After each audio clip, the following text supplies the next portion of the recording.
Oh, the water. Oh, the water.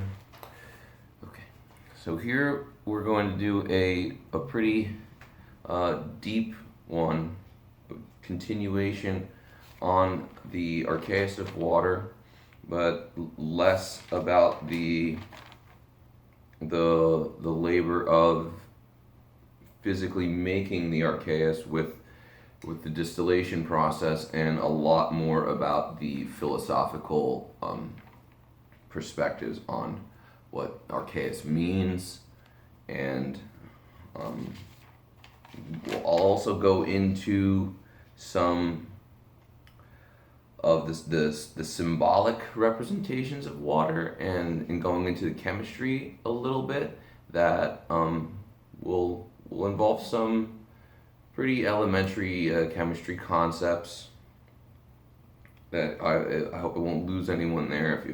If you've studied a little bit of chemistry, it shouldn't be too hard to understand. And some uniting some of the different philosophical schools of thought under this concept of the Archaeus. Okay, so I have some notes here I'm going to be referencing that I took from different sources. Some of them are online, so I'll be reading some of these definitions and the like.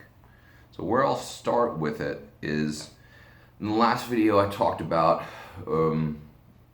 separating the rainwater into the four elements through distillation in the order of fire, air, water, and earth.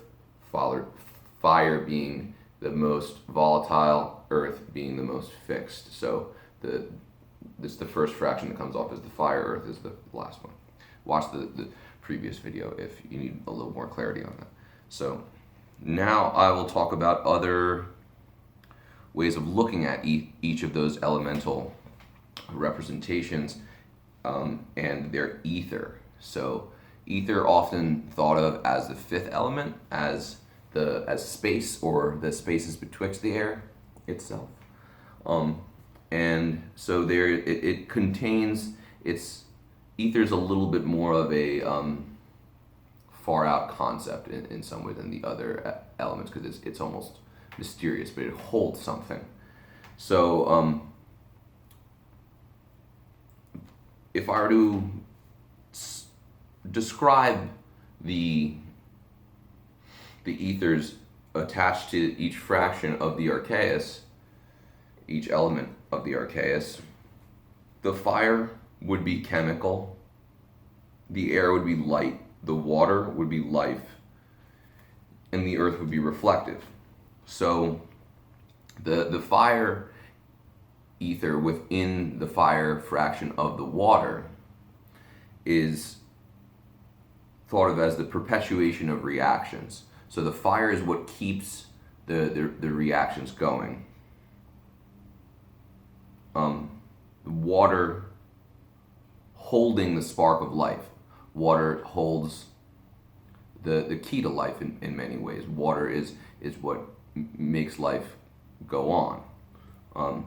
And so, according to the Paracelsus, the Archaeus is defined as the vital principle that directs and maintains growth and continuation of living beings. So water, in many ways, is a physical manifestation of the philosophical Archaeus, because we think of it as it's a water that doesn't wet the hands of man or woman, and so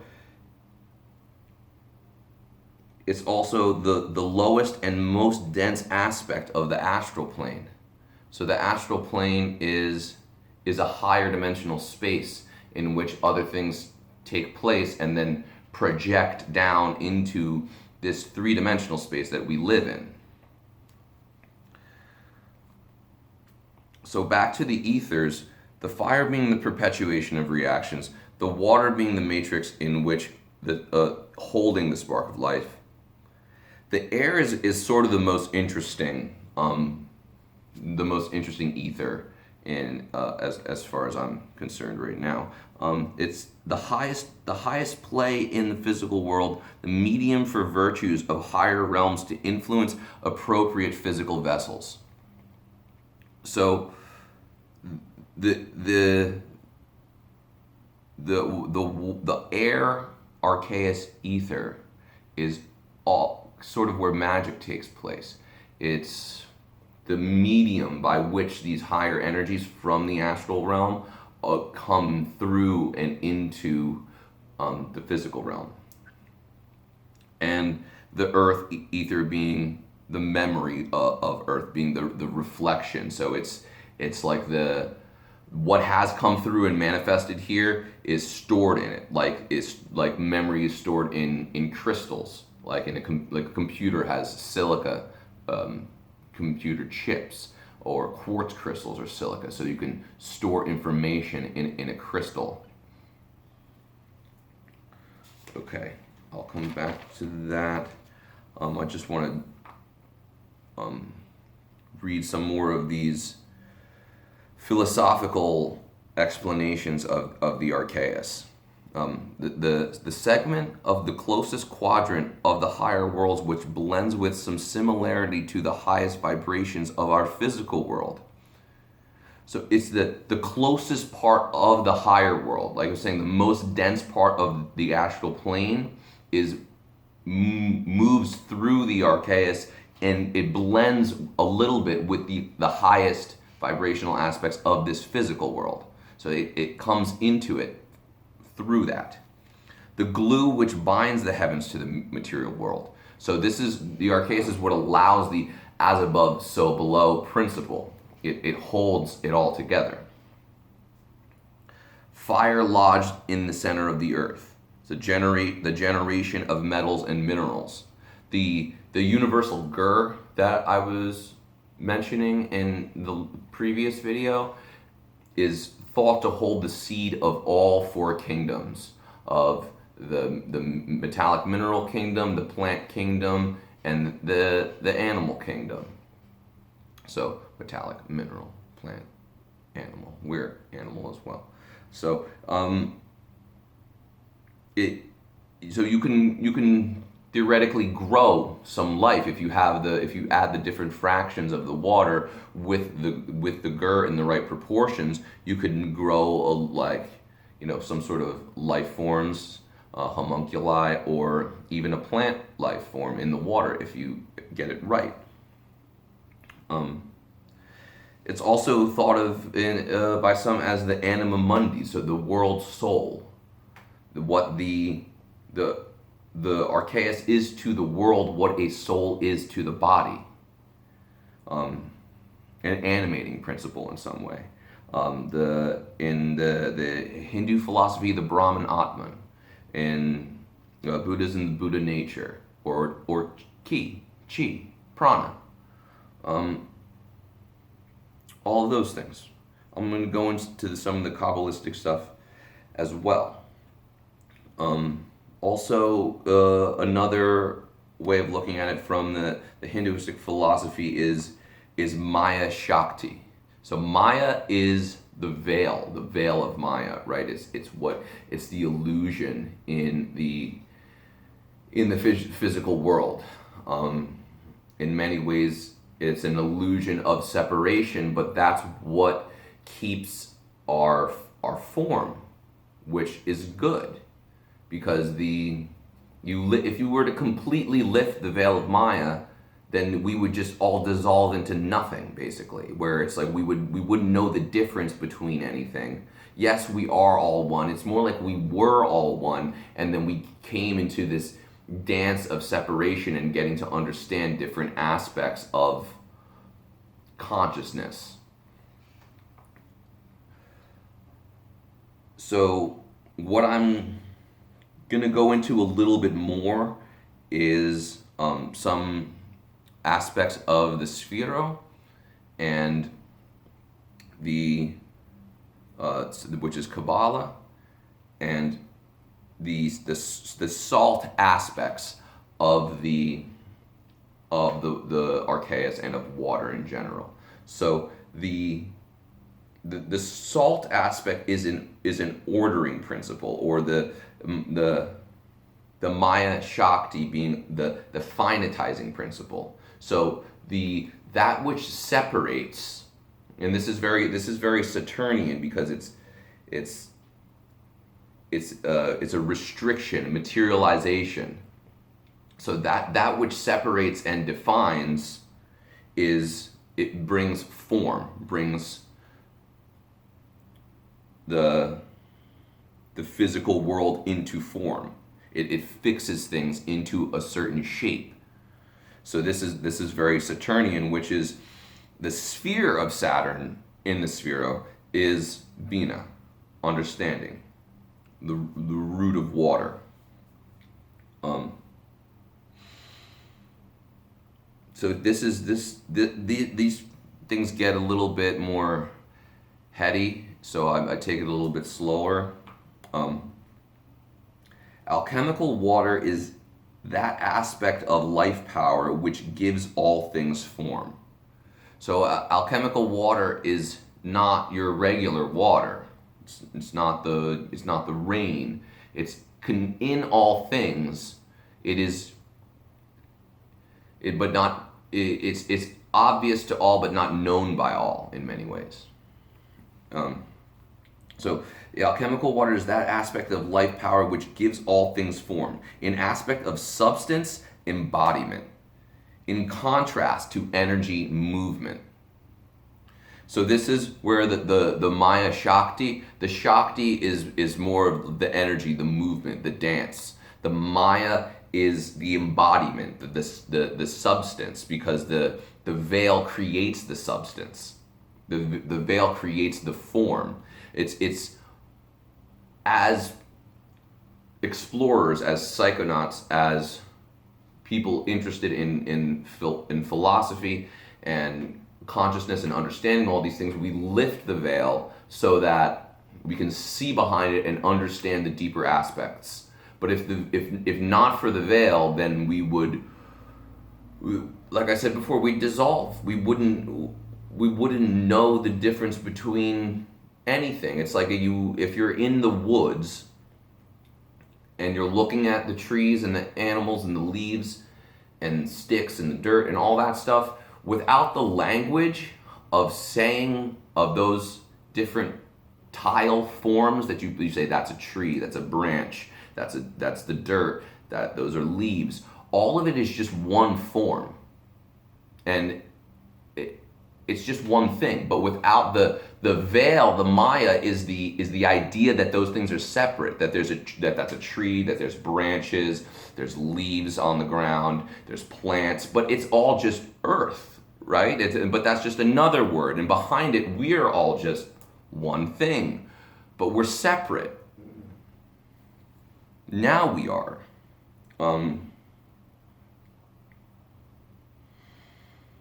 So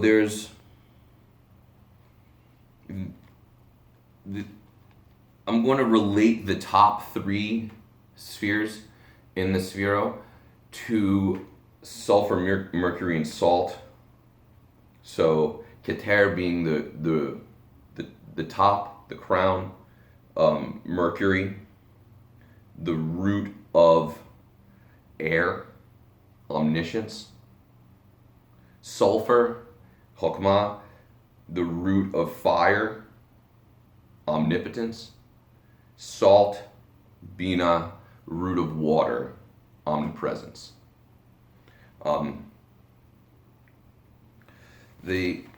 Another thing I saw on the Archaeus is calling it the path of Saturn. So Saturn is the bottom. It's the representing the root, the ground, the root chakra, fundamental principles in a lot of ways. And so I saw it referred to as the path of Saturn, connecting Malkuth and Yesod, which are the bottom of the Sphero as well. So there were some of this stuff regarding the Kabbalah that gets a little bit harder for me to explain and understand, but we can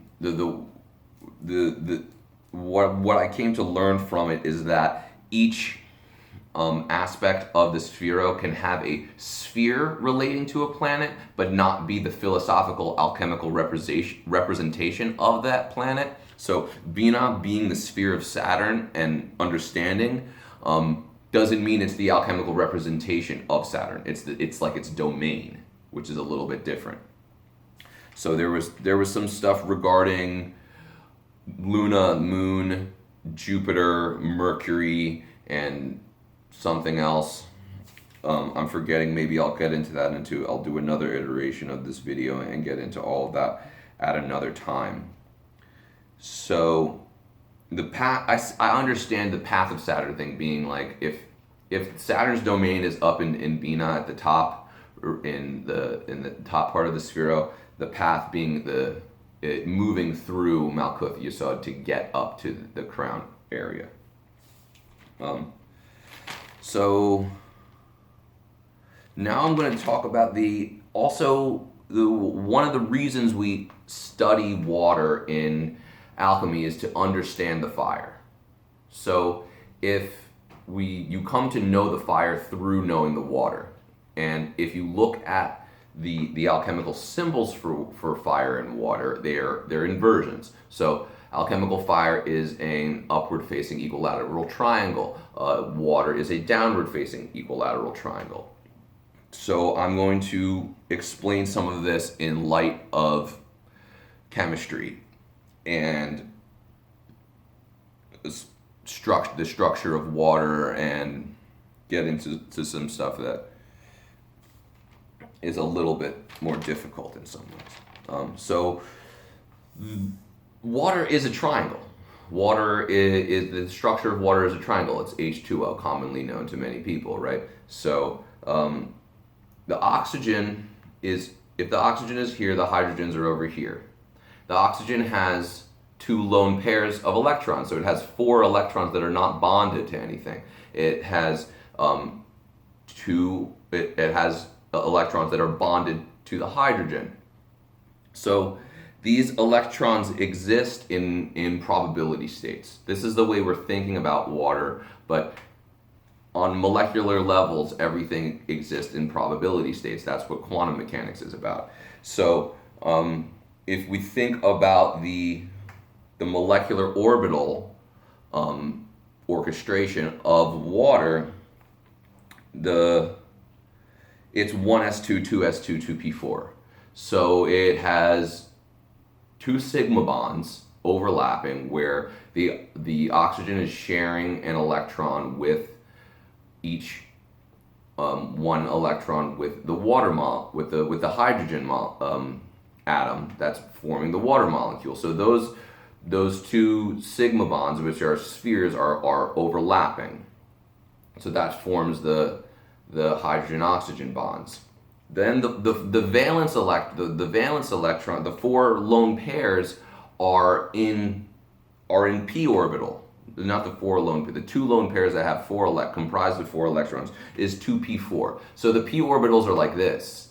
They're moving in figure 8s in the y and z plane. So if the sigma bonds, the 1s1, 2s2, the hydrogen-oxygen bonding is happening in the x plane, or thought of that, the x dimension, in the y and the z dimension, the lone pairs are moving around in these figure 8s. But they can, the water is like, it's dancing in a way, because at any point in time, the hydrogen atoms, which have a dipole force, there's a local positive charge around the hydrogen atoms, and the electrons in the p orbitals are going to be attracting the positive charge of the hydrogen.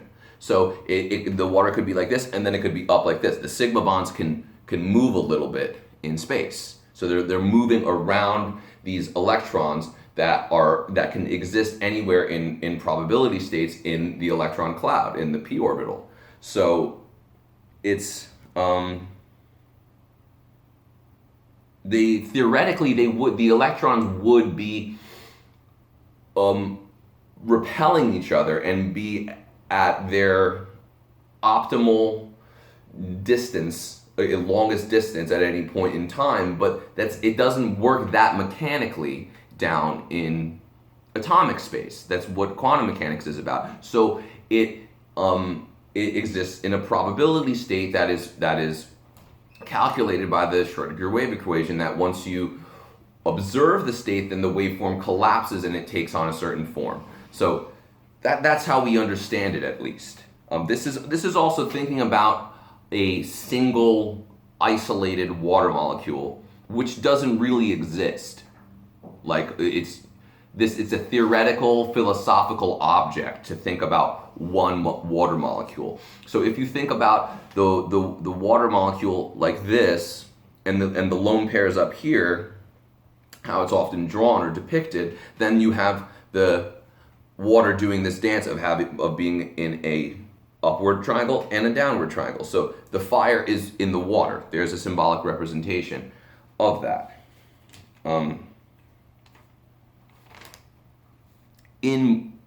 When there's more than one water molecule, there's hydrogen bonding. So you have many triangles of water, and the positively charged hydrogen atoms are going to form covalent bonds with the other oxygen, with the lone pairs on the oxygen of other water molecules. So then they form like a lattice. So the water is like a liquid crystal. It has this. You've seen these experiments where people take a glass of water and they scream at it and then they freeze it, or they take a glass of water and they give it loving energy and praise it and whatever, and then they freeze that, and you can see the manifestations in the way that the frozen crystal forms. So water has a memory in some way, and that's the earth ether aspect of the Archaeus within the water. So it's holding the memory of the earth, because the water is a crystal in and of itself. It always holds some salt content unless you distill it to completely empty. So also the different forms that the water could take in a crystal lattice, whether it's a liquid crystal or frozen crystal form, will be dictated by mineral ions. So you dissolve salt into the water, so you have a sodium ion, you have a chloride ion, you have whatever other ions depending on whatever salts you put in there. All the ions are going to have different sizes based on their electron configurations and their atomic characteristics. So when all these different minerals are in the water, they'll form different shapes depending on the ratio of water to minerals and how the ions arrange themselves electrically in the context of the hydrogen bonding. So the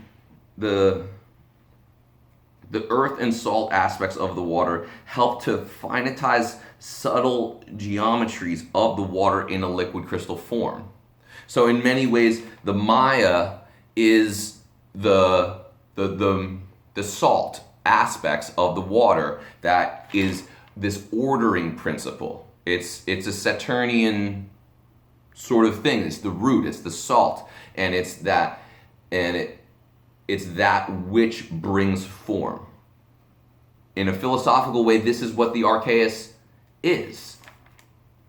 But it does it in a more ethereal way, where it's happening all around us all the time. You just have to have the eyes to see it. Okay, so that's all for now, and perhaps I'll do another video on more of the Kabbalistic correspondences with the planets and the Sphero and all that. Thank you.